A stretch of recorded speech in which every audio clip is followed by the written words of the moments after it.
Welcome to the Painter Marketing Mastermind Podcast, a show created to help painting company owners build a thriving painting business that does well over $1 million in annual revenue.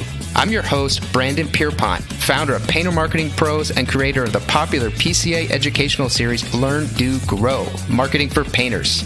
In each episode, I'll be sharing proven tips, strategies, and processes from leading experts in the industry on how they found success in their painting business. We will be interviewing owners of the most successful painting companies in North America and learning from their experiences. In this special live recording of the Painter Marketing Mastermind Podcast at PCA Expo 2022, Brad Ellison of Somerset Painting, Chris Elliott of Elliott Painting, and Chris Mole of Mr. Mole's Painting discuss lessons they learned from Nick Slavik's Ask a Painter Live Winter Retreat.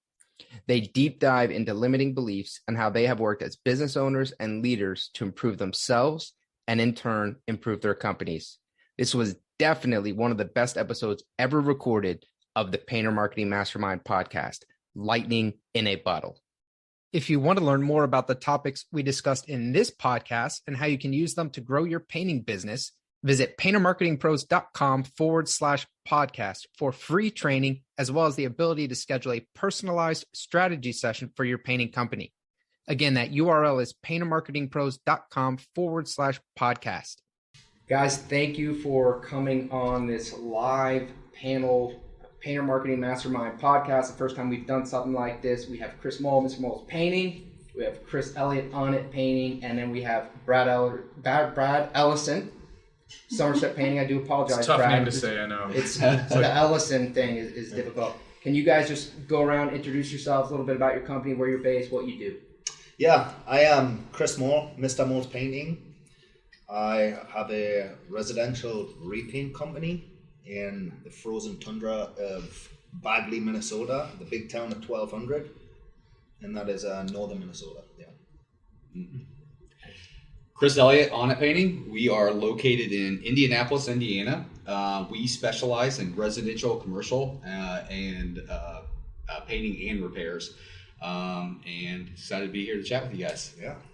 And Brad Ellison, Somerset Painting, located in Metro Detroit, and we specialize in residential repaints. Awesome. So we are here live at the PCA Expo in Orlando 2022, an amazing event. I guess I want to plug it. PCA set us up with this podcast suite. It is by far the sweetest setup I have had for a podcast. Sure. What have you guys experienced? What's been a takeaway? What's been a benefit of this expo so far? Yeah, I would say the benefit for me, I mean, we're hearing a lot of amazing speakers and content. You know, the messages they're sharing are valuable. For me, honestly, it's rubbing elbows with guys like you, Brandon, and Chris, and Jason Paris and Nick Slavik. These guys that are industry leaders and industry thought leaders. And I get to spend 4 days with them and learning in that one-on-one setting. That's most valuable to me. The relationship and the kind of iron sharpening iron. Yeah, I agree completely. There's something special when we all get together and we're able to network. We're able to learn from each other. We're able to gain so much experience through the exposure to our peers and experiences they've gone through.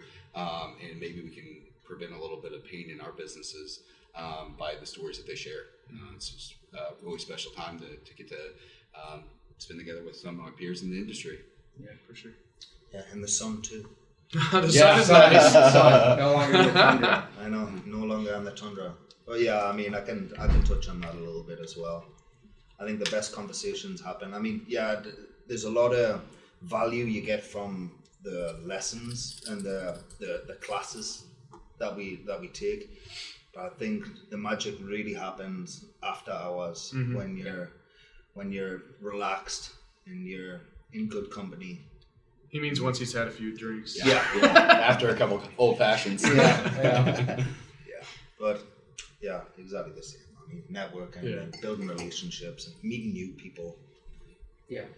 Sure. So we all had the privilege of spending some time together at Nick Slavik's Ask a Painter Live Winter Retreat a few weeks ago, and there were a lot of deep conversations at that event. You know, taking close to an hour, I think, per person on a deep dive, and And one of the themes that came up over and over again was this idea of overcoming obstacles. And I think obviously that's something every entrepreneur struggles with, something every painting company owner struggles with, regardless of where you're at, because you guys are well farther ahead than a lot of our listeners, and you guys still have these obstacles. So I would love if we could spend this time kind of diving into what that looks like for you guys, maybe how you got to where you're at, what you've overcome, and what you're still struggling to overcome. Yeah. Whoever wants to kick off. I can do that, I think, as well. Yeah, go for it, Mr. Mull. Yeah. So I've been in business for 4 years. As some of you may know, I'm not actually from America. It's where that smooth accent comes from. Yeah. So I'm from Northern England. Little quick backstory. So I'm from Wallsend, which is an old Roman Empire town where the Roman wall ended, in Newcastle, northeast England. And the age of 16, you either leave school or you go to a trade school. And I went to a trade school, and from the age of 18 onwards, I used to restore old 14th and 15th century castles. And that gave me the ability to be able to create revenue by the movements of my body, and being able to travel anywhere in the world with a paintbrush and a roller. Didn't even matter if I spoke the language. I've been to Greece, Kavos, Corfu, Spain. I've been Paris. I've been all over the world from a young age traveling. And it's so valuable being able to create that create revenue wherever you go with this painting thing that we've got going on. And one of the obstacles that I've overcame. So I traveled 7 years ago. I met my beautiful wife, Katie, who also runs a business with me. 4 years now we've been in business. And for the first 3 years, I never had a single employee. I mean, to start over, we are in a town of 1,200, but we service an area of 16,000, and within an hour radius of that, the biggest town to us is about 60,000 people that we service. So really small area, so less clients, less employees.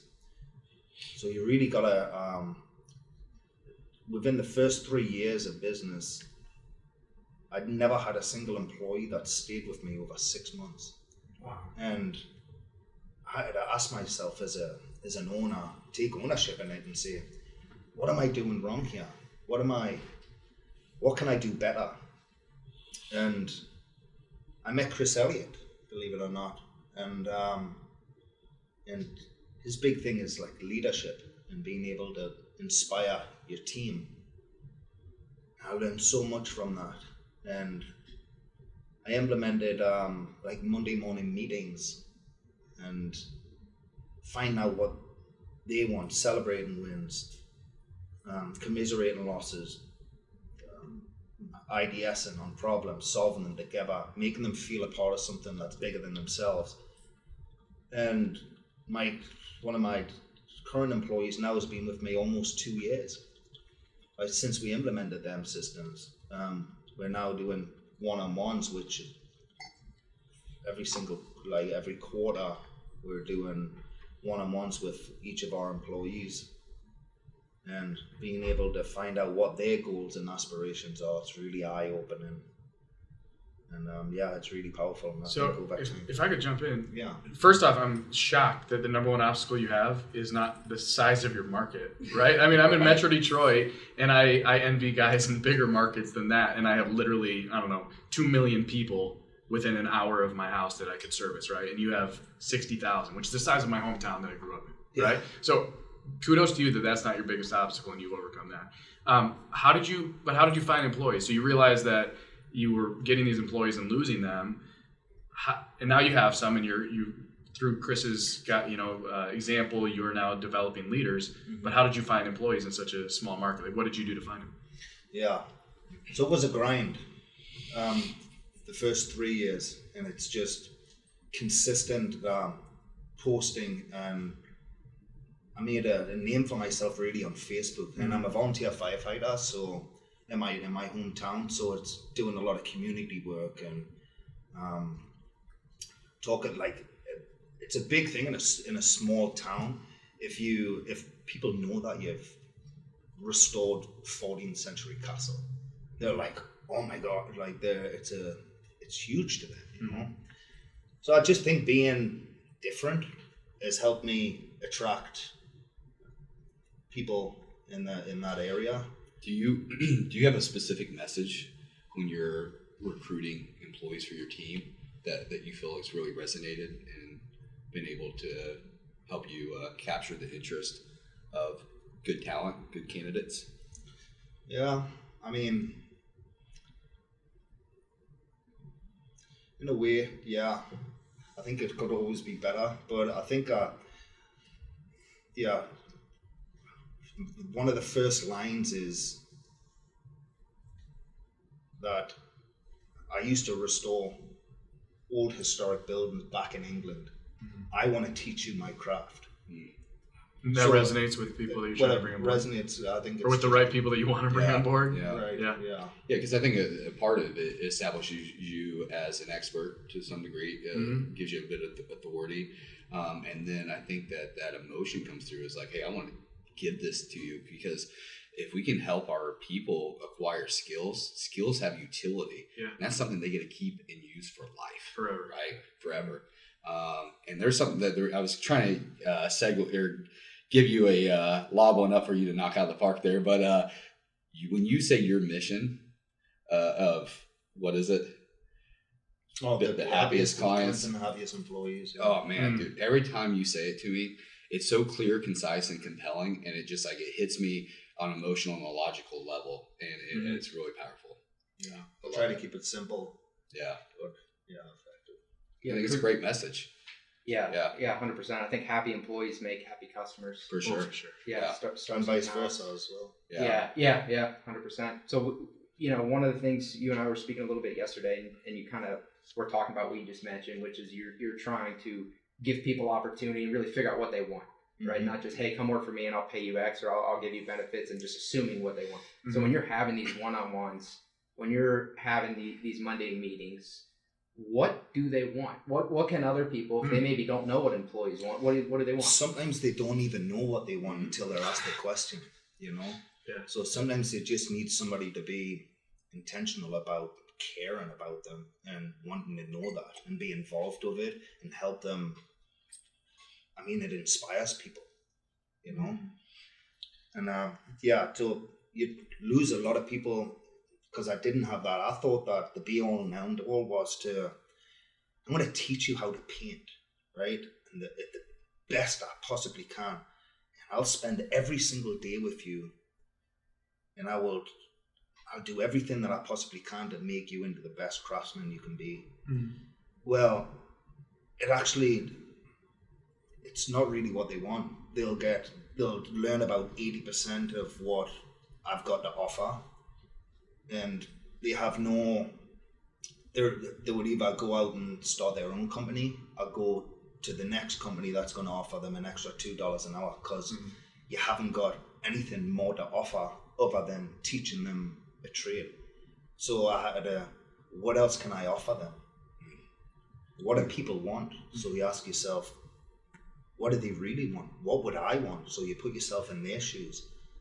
I think what I would want is somebody to actually be personable with me and find out what my goals, aspirations, what I really want in life. And the leadership thing. I think it's such a great point. I mean, we all get caught up in like what the compensation is, but people want more than just compensation, right? They want opportunity for growth, which is what Chris was just saying. It's like, hey, I'm going to sit down and I'm going to look at your what the opportunities for your growth trajectory with their company looks like.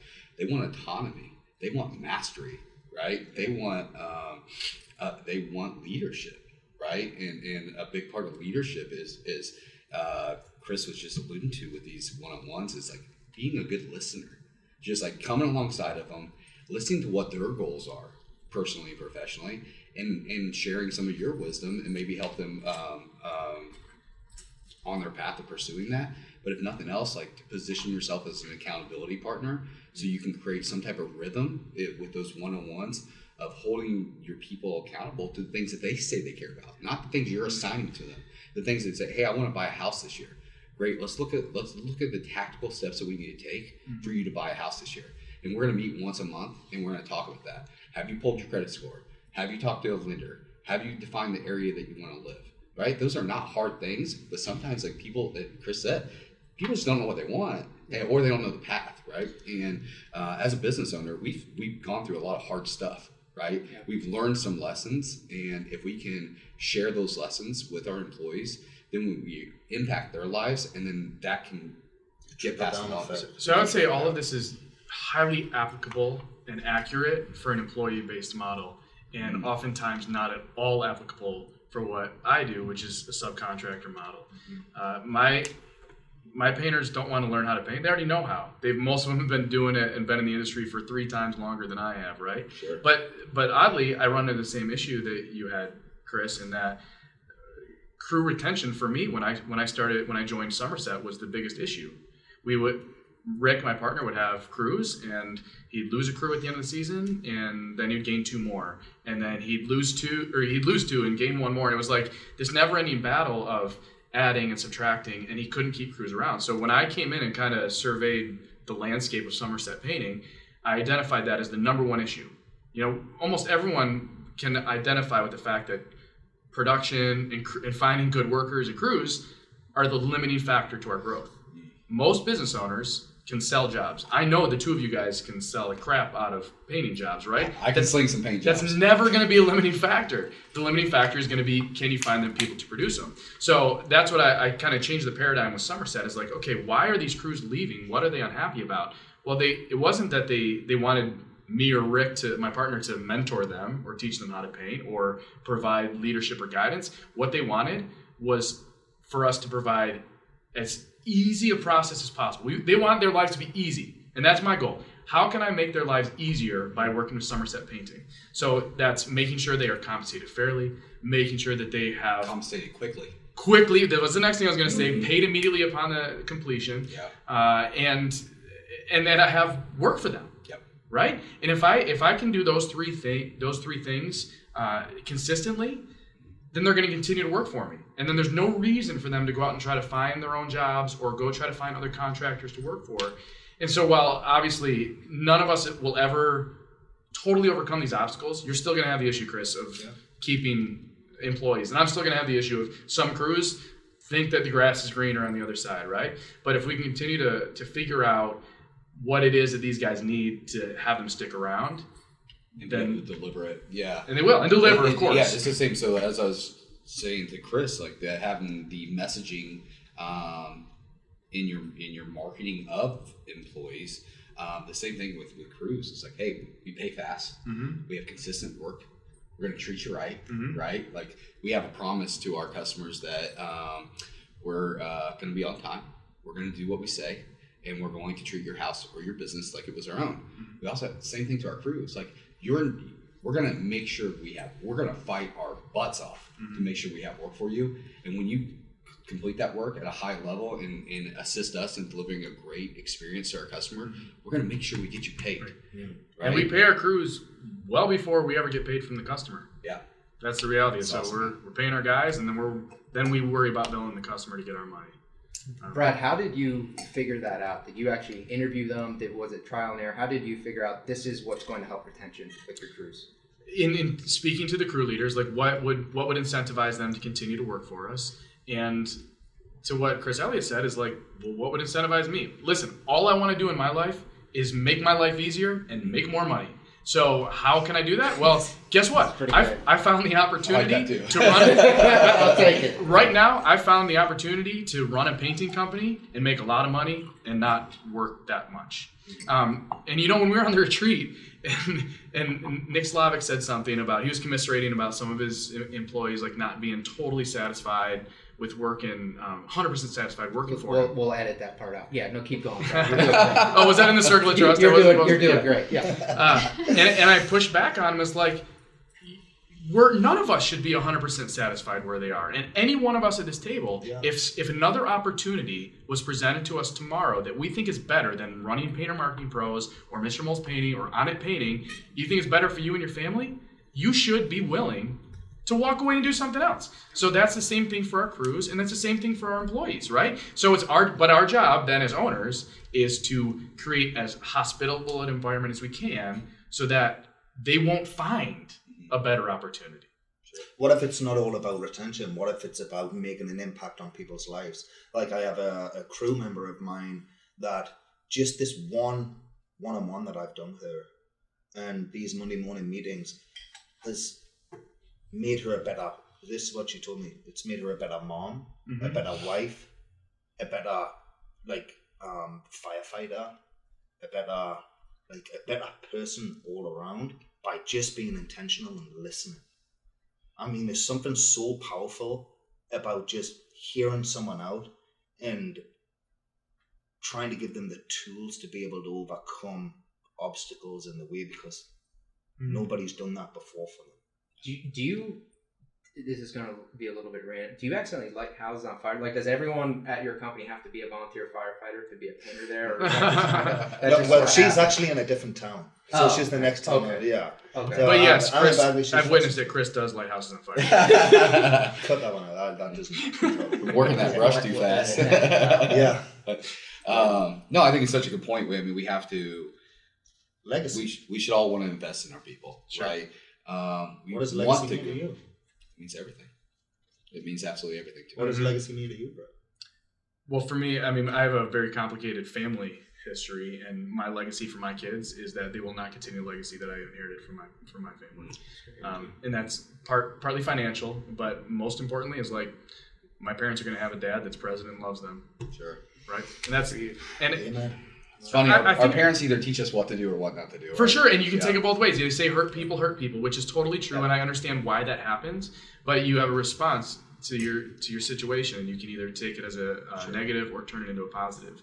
But I talked about this in Minnesota too.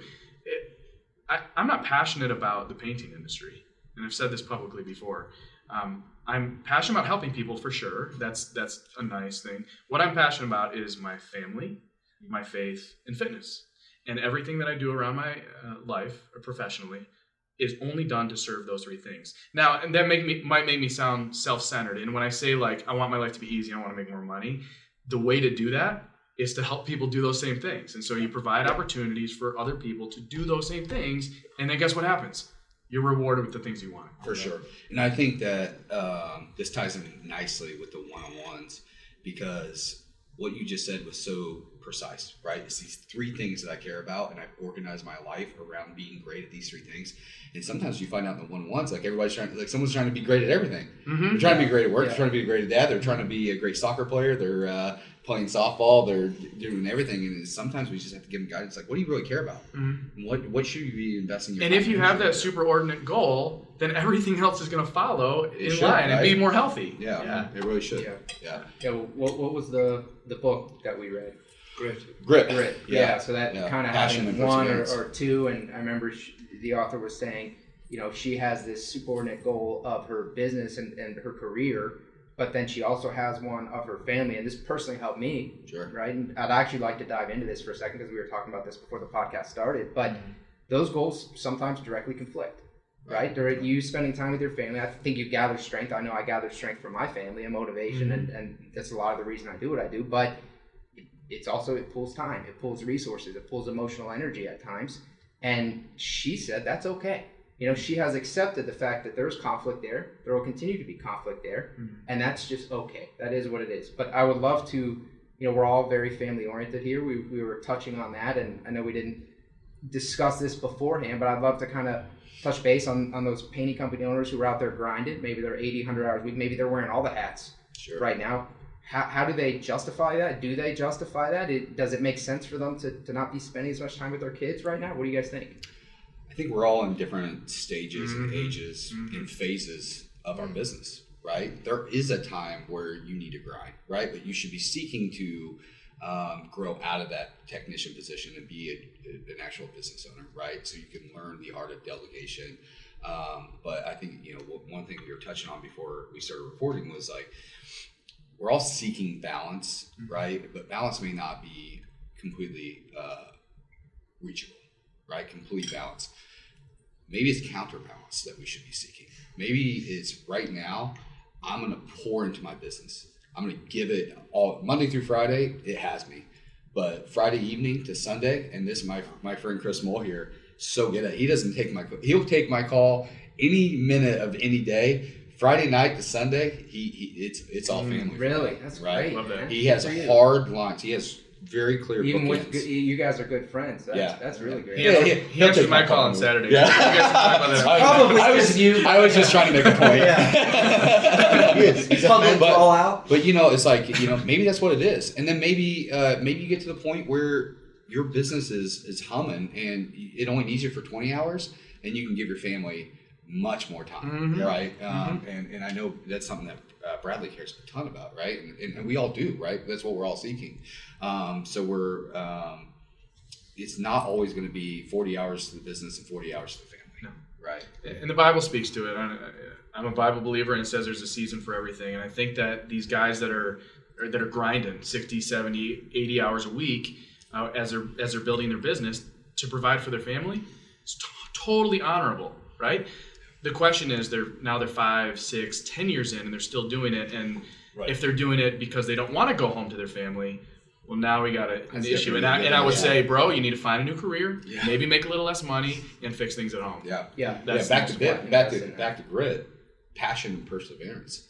You got to have a passion for what you're doing and be willing to do it over a long duration of time. But again, you don't have to have a passion about your profession. Yeah. You got to have a passion about what you're doing, which could be building your family, or building your legacy, or investing in health and wellness. Yeah. Right. Yeah, absolutely. Yeah. That's I agree with you aggressively, right? Like I limit the things that I know. I can't help it. I agree aggressively. I agree. I limit what I focus on. I don't play golf. I don't swing a cricket stick. I choose not to. I don't want to. I focus on my business. I focus on my family. Focus on my fitness. There you go. The same.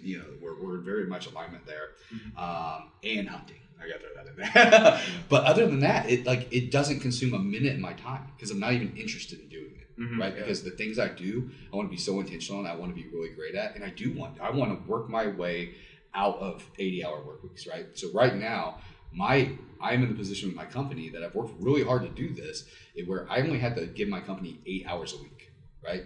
After Monday, my business does not need me. It probably barely needs me Monday, as much as that hurts my feelings.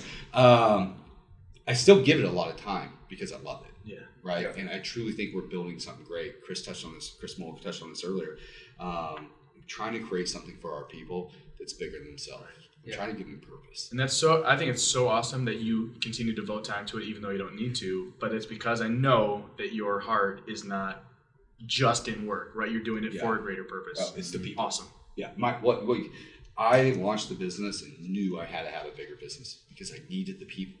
The people give me happiness, and I think that earlier I have a similar career to Bradley. My career started in sales. I feel like I was a natural leader. Every position I had always ended up leading me into a management position or a leadership position.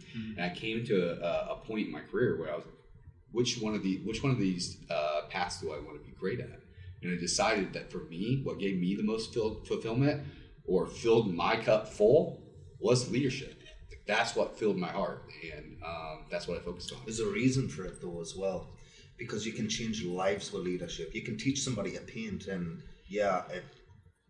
it's great. You can provide for their family. But with leadership, there's just something so powerful about it that you can inspire people on a deep emotional level where you can change lives, and it creates a trickle down effect. I mean, so many kids out there that are. What's that old saying about there's no bad people out there, just bad leaders, or bad employees out there, just bad leaders. It's the same with like parents and kids as well in an aspect. Sure. I think that majority of kids that have been hard done by are normally, there's a way if you can make an impact and stop it where it is and actually be really intentional about showing them love and compassion and wanting to help them and inspire them to do great. I mean, what does that do for your legacy right there? Mm-hmm. Yeah, it made me. That's super powerful, but it made me think. Chris and I were hanging out by the pool earlier. I had to get. There was tears. Yeah, there was a bit of beers and a bit of tears. I had to get a little sun on my head. But we talked about the dichotomy of leadership, right? It's like, how much do you pour in your people, and how much you give them, attach yourself to them on an emotional level, even a social level. Yeah. Right. And for me, it was such a breakthrough in my business when I realized it's like my team, like my reports, they have friends. They don't need me to be their friend. Mm-hmm. You can't friend my way to great leadership. Mm-hmm. Right. I like that. Yeah. They need accountability partners. They need somebody who's going to come alongside of them, ask them what they care about, what they're looking to accomplish, and be able to hold them accountable to that. And that, when you're too close on a personal level, when you're hanging out with them and having beers after work, it gets really hard. It gets really hard to do. It's not impossible, but it gets really hard to do a great job as a leader when you're too close, right? Yeah. So we have to be emotionally invested, but not too close that we can't do our job. And I believe the best love, at least for a team member, is tough love. You were a Ranger, so you like that stuff. Yeah, no, not at all. Yeah, I don't like hard things at all. Yeah, so I think there's a really interesting point being made here about legacy, and I think you guys are talking about it in a way that's a little bit different from how most people talk about it or think about it. Most people, when they think about legacy, at least in my experience, it's they want their kids to have something, right? Or they want to have their name is on the painting company, and so they want it to be big. But you guys are really, in a way, you're focused on strangers, because you're focused on recruiting people, changing lives that are not your family's lives, that are not necessarily your friends' lives. Mm-hmm. And I think that's really powerful. I'm going to plug Nick Slavik's event again, even though he bailed on us for a meeting with Angie. I'm not salty about it. It's fine. It is what He's it is. He's an important man, Brandon. Yeah. He's got to cut him some slack. Angie has a much bigger budget than Painter Marketing Pros. I do get it. Brandon does not take it personal at all. I don't. Yeah, I'm not even. Honestly, I already forgot. He will be talking about this for years. Yeah. It's fine. The conversation was probably better without Nick. That's true too. Yeah. We're doing a deeper dive here. Yeah. But Chris Elliott, one of the things that I figured out at that event is that you're extremely passionate, and you've already mentioned it here about leadership, right? Mm-hmm. And that, I think to the point you're even considering potentially starting at some point maybe a coaching company, or you really want to impact a lot of lives. Mm-hmm. And one of the struggles you felt you had, or maybe the restrictions you felt you had, was that you guys are using contractors, and you thought maybe I can change more people's lives with if they're W-2, right? Mm-hmm. So I would love to. So we did take a deep dive in that. I'd love to kind of get that feedback, and then Brad, I would love to get your thoughts on it, being that you do use contractors. Mm-hmm. You say whatever you want to say, and then I'll just tell you how you were wrong. Yeah, correct. Love it. Yeah, so we're 100% from our labor force, subcontractor base. But it was really 2 years ago in Phoenix where I met Chris Mull, and I spent a little bit more time with Nick and a couple other people I've learned to know and love in this business, where I really felt like, so you said, like, we don't have to be in love with the trade, and I can't pay a lick, right? Mm-hmm. But I fell in love with the industry because of the people in it, right? And I got really passionate about this idea of elevating the trade, this movement that we have right now, and then the idea of there is something really special about a trade, right? Like, it is a skill that has utility, and I really like that. Now, I can't teach it myself, so something's been hung us up. Is like, okay, I got to have somebody that has the time, the capacity. It's just we run our business on EOS model, so get it, want it, have the capacity to do it. I got to have somebody who gets it, who wants to do it, and has the capacity to do it. We're not there yet, right? So, but we are really great at recruiting and working with contractors. So I decided I wanted to hire in-house painters because I wanted to contribute. I wanted to contribute and do what Chris Paul's doing and do what Nick's doing, and they're building their legacy around developing painters, right? Teaching someone their trade, which is so special, right? So we're going to start that path, right? But we are still probably going to be very contractor heavy because it just works really great for our business, and we enjoy it. Like, we love our crews, just as Bradley was saying. And one thing we're trying to figure out is, like, we have an amazing culture in our business, and how we can get our contractors to be a part of that, right? Your leadership team is W2, so if you have 12 W2 employees, so that all you're our, really intentional. Yeah, sure, yeah. So you got to touch on that too. For sure, yeah. Yes, you have employees. Yeah, our Just not labor painting force. employees. Yeah, our labor force, our painters and our carpenters, they're All amazing they're subcontracted. Our admin staff, our sales team, and our production team are all in-house employees. And you can correct me if I'm wrong, but you have basically decided to hire 2 or a couple of W-2s. And is it kind of a cheap experiment? So we have a key objective for the year to hire 2 to 3 W-2 painters, which will essentially be 1 residential crew. And it's going to be what we just talked about at the retreat. It's a cheap experiment, right? Data plus fillings, right? So the feeling is that we think that we'll like it and that we'll be good at it. Let's see what the data tells us. So why is he wrong? When you brought that up at the retreat, Bring it. Listen, the retreat was awesome. I thought there was a little bit too much yes and. Well, you were. I felt like a you and I are cut from the contrarian, same You cloth were the that way. We younger want to voice. challenge everything. I was challenging. Yeah, You stood up to Nick. What's that? I know. Yeah. Oh, I took a note in my phone. It's so funny, and I don't want to gosh. cut you off. But he will. It's funny. Is like we see these beautiful facades, but we get close to them, we see the cracks in them, right? And a note I took in my phone is maybe we don't need business coaches, maybe we need therapists, because one consistent theme I saw was like we're all bringing our personal trash that's for into sure. our businesses, Oh, yeah. right? And so there's a expression or a quote I love is show me a failing business and I'll show you a failing individual. Yeah. Right. And typically that's what it is. They're not business problems, personal problems. It's a lot of a theme that I recognize. Head trash, personal trash. Limiting beliefs. Yeah. So, anyways, when you brought up in the retreat, my initial feedback was, why? Like, why can't you develop leaders or elevate the industry without W-2 employees? Especially because, just like me, you're not a painter, bro. You're not going to be on the job site teaching guys how to paint, right? Which means you're going to be reliant, right? Yeah, hopefully for On-It Painting's reputation. Yeah. Chris would be disgusted with me. The beginning of the end here. Friendship is Yeah, it's over. So then you're going to be relying on other team members to train these painters. So in my brain, I'm like, well, how does the two connect then? You're not going to be working one-on-one with these painters to teach them up or to raise them up, right?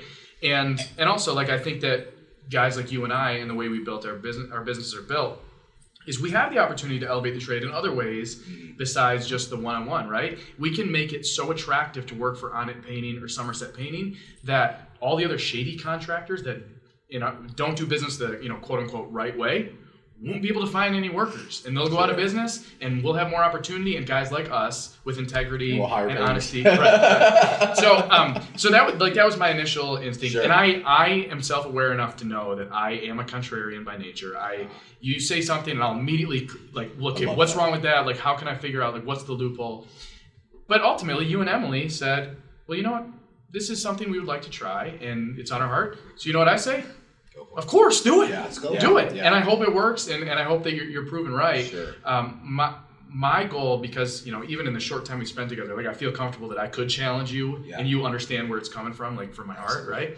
That best love's tough love, man. Yeah, and I just want you to consider. I don't want everyone to just be like, oh yeah, you should absolutely do it if that's what you want to do. It's like, but why do you want to do it? Should you actually do it? Sure. And then if you guys ultimately say, you know what, it may not work, we're going to try it. It's a cheap experiment.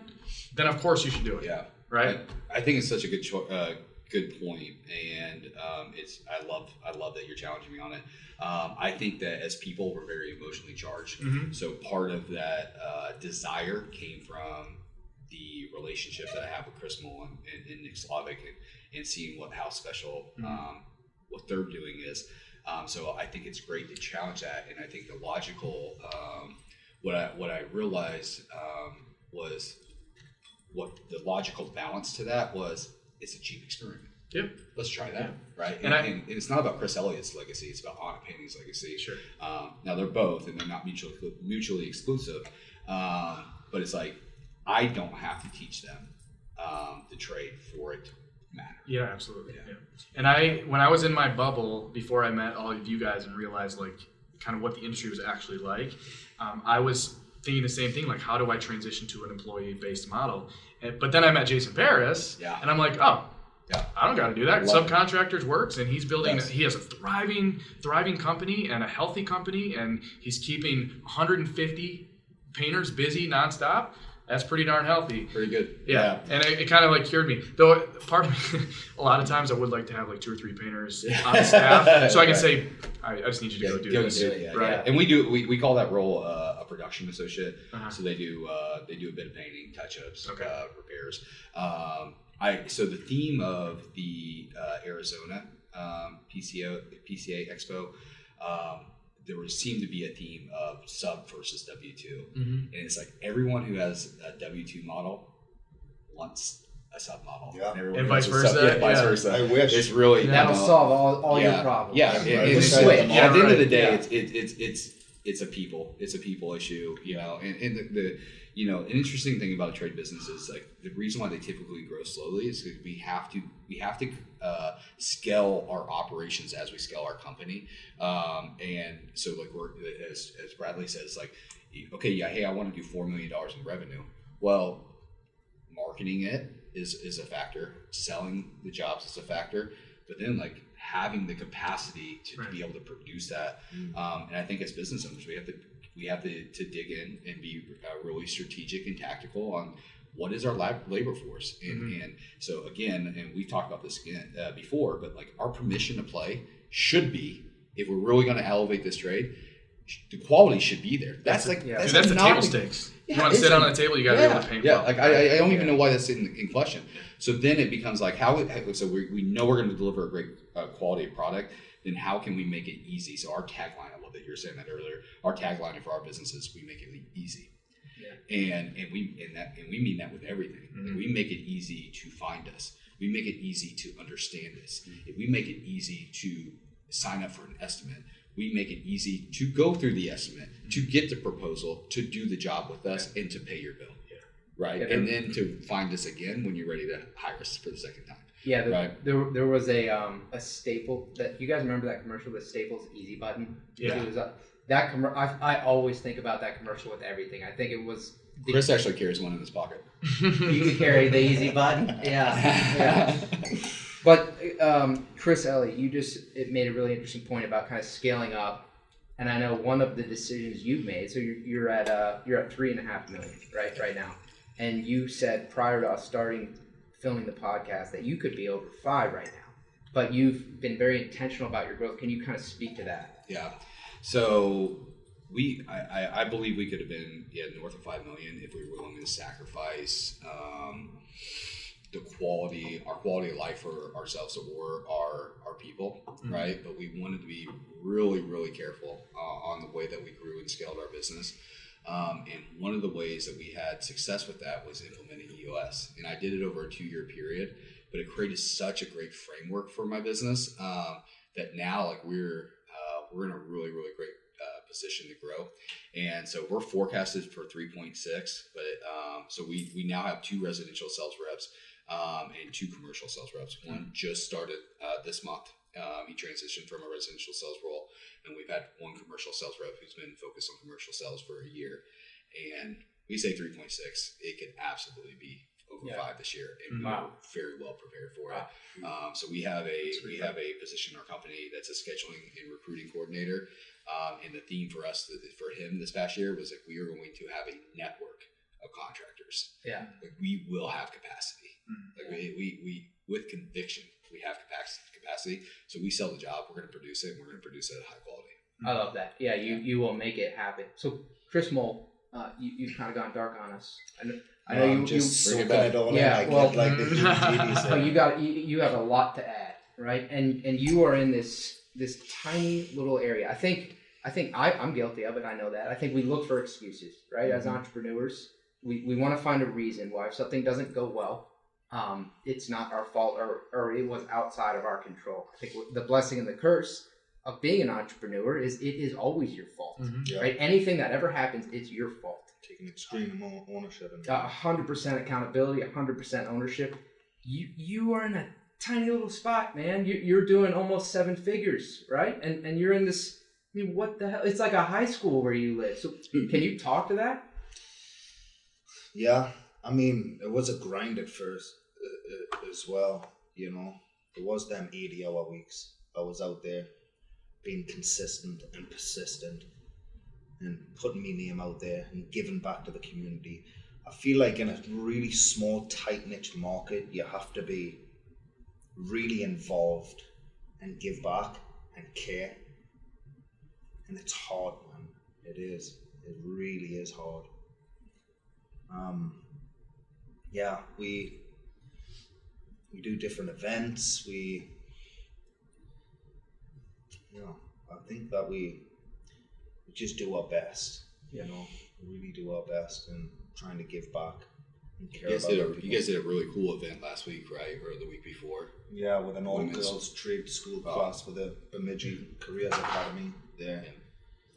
Yeah, so that was such a. Chris called me and told me about it. It was so cool. Like they went in and presented. So it was like not only a contribution to that school, but his employee he's been doing one-on-ones with. Let you share, but that's like where she like it made an impact for her. Yeah, she got to go. Yeah, wow. I teared up from it because she stood up and spoke about her experience working for a painting company, and it was like, wow, this is painting. Like, I come from an era where these old dogs will just be.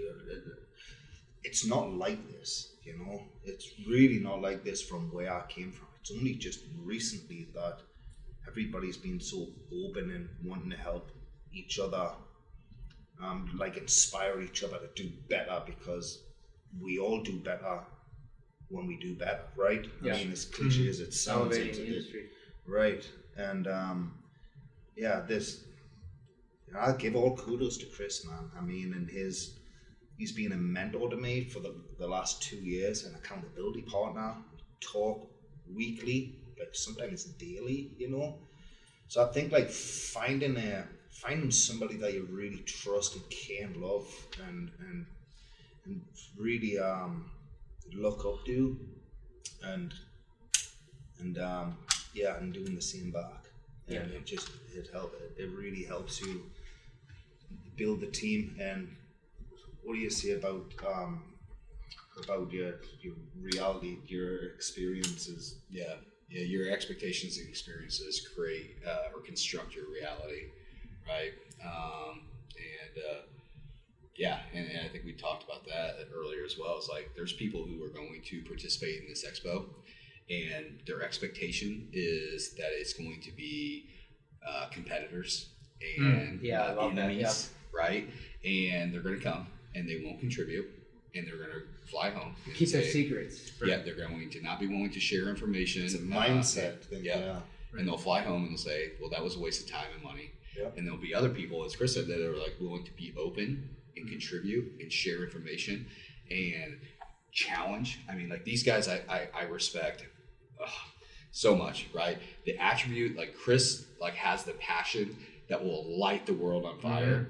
And Bradley has like the reason why he's willing to challenge is because he cares. Yeah. Right? I think that's love. Yeah, if I care, hey, do your thing, waste your money. Hire employees. Right? Yeah. I won't challenge you so you can go do it the hard way, right? Yeah. And you did it, just kind of props, you did it in a legitimately uncomfortable way. I mean, we 100% I think had group think going on. I mean, I know that's one of the things you did is Nick was he was going very deep in something. Everyone's kind of nodding. You're like, that's stupid. Yeah, I mean, I did not say that. I didn't say that.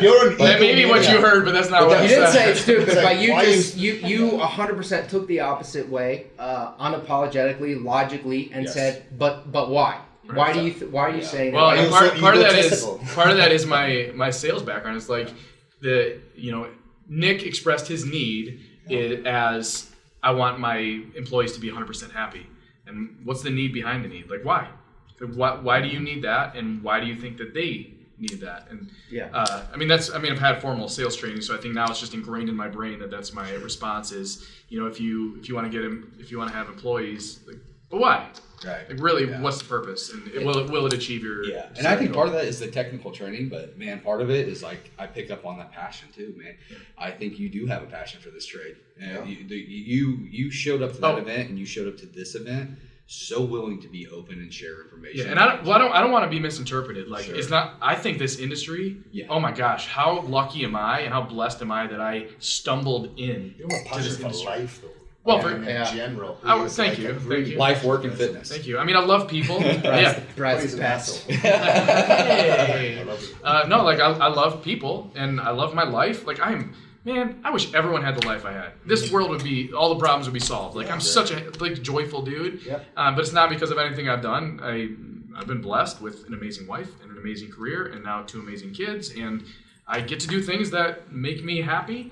And I want to provide that. I want everyone to feel that, right? And that's the nice thing about, this isn't competition. You're not my competitor. It's not the NFL. If On It Painting wins, if Chris Elliott wins, Brad Ellison doesn't lose. Take anything away. No, we can all win. And I'm smart enough to know that, like, I'm not the smartest guy in the world. Why would I try to invent a new process for a painting company when Chris Elliott and Chris Moll and Jason Paris and Nick Slavik and all the guys that we know that are here this week have already done it? I'll just steal all their ideas and implement them in Detroit, and now guess what? I'm more successsul. Yeah, more people have more opportunities. I delayed implementing EOS for 5 years because I thought it was smarter than it. And I was just like, hey, there's this great business operating system. Like, let's just implement it and do that, right? Like, such a great point. Yeah, well said, Ben. Funny to see him, like you were saying there before as well. Your mindset is such a. It's so huge because your first expo, you came in and thought it was a complete waste of time. Yeah. I mean, and then your second one, you came in and it was with a different mindset, so you checked yourself. Different set of expectations, different mindset. Yeah. So my first expo was Galveston, and so I launched my business with a business partner. I wasn't there, no. Yeah. If you were there, you would have loved it. Way better. I just think he wasn't really wanting to participate, and I wanted to honor him, and so him and I hung out at the pool a lot and had some drinks and didn't do a whole lot of classes, right? And so then I didn't do Savannah, and I was like, you know what, if I'm going to do Arizona, I'm going by myself. I'm going to dive head in. I'm going to do every class I can do. I'm going to meet every person I can meet, and not to be overly dramatic, but it has impacted my life greatly. Yeah, I spend more time with Chris Moll, and he lives in northern Minnesota, than I do some of my friends in Indianapolis, right? Some of my closest relationships and friendships have come out of the relationships that I built at that PCA. Yeah, that's awesome. And one of the closest. And then with your competitors. Yeah, with my competitors, right? Yeah. And it's like, man, like I think that we are, I like to believe that we're doing something. I like to believe that we're really creating a movement of being like, hey, like we can all be friends, right? Even if you're in my market, bro. If you're in my market, I know your goal is what, like 8 locations or something. 3 locations, 3 states. There we go. 3 locations, 3 states. Honestly, like part of me is like, please don't move to Detroit. I don't want to do it. But then we can hang out more. Well, absolutely. But if On It Painting was there, great. I want the market in Detroit to be elevated. Then we can. They can compare my estimate and be like, okay, that's that's a good estimate. It's a little higher than I thought. But On It Paintings, that's a good estimate. It's a little higher than we thought. They're gonna choose one of us. In most markets, painting is completely underpriced, right? In the marketplace. It is only doing us all a greater service if we have great businesses in our marketplace that are able to charge a higher rate that we deserve, right? Like, I mean, you still have painting companies out there charging a rate of $25, $30 an hour. Right. Wow. I mean, we could probably all agree that the only reason that Jason Paris and Nick Slavik are successful is because they're both in the same market. Right? Yeah, 100%. The rest of the U.S., there's actually no opportunity. It's not their skills or their passion. I'm just kidding, of course. Yep. Yeah, I think Chris Moll's proven it. I mean, he can go into a small market and make a huge impact. Yeah. And he's not even from the country. Yeah, right? well, that's part of his edge, though. He sounds so smart. Yeah, You know? yeah. Why do I sound like a drunken pirate? or that. And maybe they're just Some people find that attractive. Some people do. I don't think it has anything to do with that gray hair and that beautiful jawline. Best Pirates of the Caribbean. Yeah. I think one of the things, Chris Moll, that you talked a lot about doing, and that I've noticed as a theme is when you're in small communities, especially giving first. Leading with value, being involved in the community. I mean, you can take what is sort of a negative, right? You have kind of a limited demographic to target, and you can turn it into a positive because you can also get everybody to know you. You're a volunteer firefighter. You put on all these events. People know. Right, I gave a presentation today about know, like, and trust. People know, like, and trust you.